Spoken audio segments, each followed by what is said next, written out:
Bonjour, bienvenue dans cette première vidéo de modélisation sur le logiciel Fusion 360 d'Autodesk. Nous allons, à partir d'un exemple concret, montrer comment les outils de modélisation de Fusion 360 peuvent nous permettre de recréer une pièce du quotidien, ici un bouchon de porte-serviette chauffant.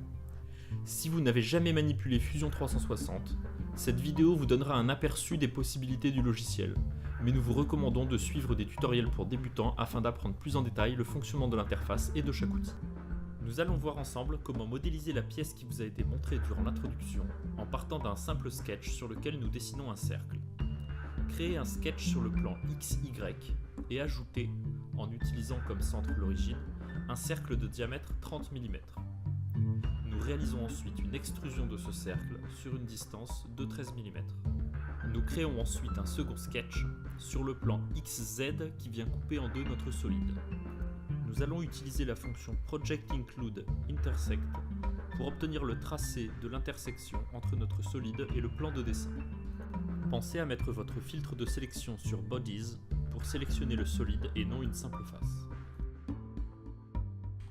À l'aide de Sketch Point, nous allons ajouter deux points sur les côtés qui vont nous servir par la suite de base de construction. Nous utilisons ensuite l'outil de contrainte Dimension pour positionner ceci précisément, respectivement à 3 et 7 mm du bord de notre solide. Nous irons ensuite tracer un cercle à l'aide de l'outil 3-Point Circle. Les points que nous avons placés serviront à positionner les deux premiers points du cercle. Le troisième point sera positionné vers l'extérieur de façon à obtenir la courbure recherchée. Nous traçons ensuite une ligne verticale partant de l'origine qui servira d'axe de symétrie. Nous indiquons qu'il s'agit d'un trait de construction. Nous allons alors, à l'aide de l'outil Sketch Mirror et de cet axe, créer une réplique symétrique de notre cercle de l'autre côté de notre solide. Sélectionnez ensuite les deux profils obtenus dans les coins du solide. Lorsque plusieurs objets sont superposés, laissez appuyer le clic gauche de votre souris. Cela fera apparaître un menu déroulant permettant de sélectionner simplement l'objet qui vous intéresse. Réalisez ensuite une extrusion symétrique, qui sera ici une découpe, sur une distance suffisante pour venir impacter le solide dans toute sa hauteur. On voit déjà à cette étape que l'on s'approche du résultat souhaité. Nous allons réaliser la même manipulation sur un autre plan afin de finaliser la surface extérieure. Nous créons donc un nouveau sketch, cette fois sur le plan YZ. À nouveau, nous venons utiliser l'outil Intersect pour récupérer le tracé extérieur de notre solide sur notre plan.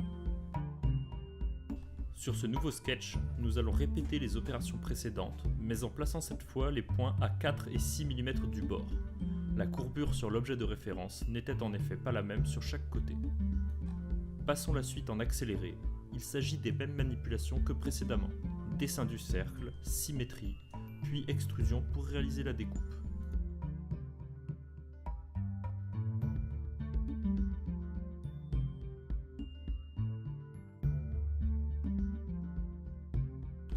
Nous avons obtenu la plus grande partie du tracé de la face supérieure de l'objet. Pour finaliser celle-ci, créons un sketch sur la face carrée au sommet de notre solide. Nous allons ensuite utiliser l'outil Offset pour reproduire le contour extérieur de notre carré avec un décalage de -1,7 mm. Nous sélectionnons ensuite le profil intérieur nouvellement créé et réalisons une extrusion de -2 mm afin de réaliser le creux souhaité. Le travail sur le dessous de l'objet sera très rapide.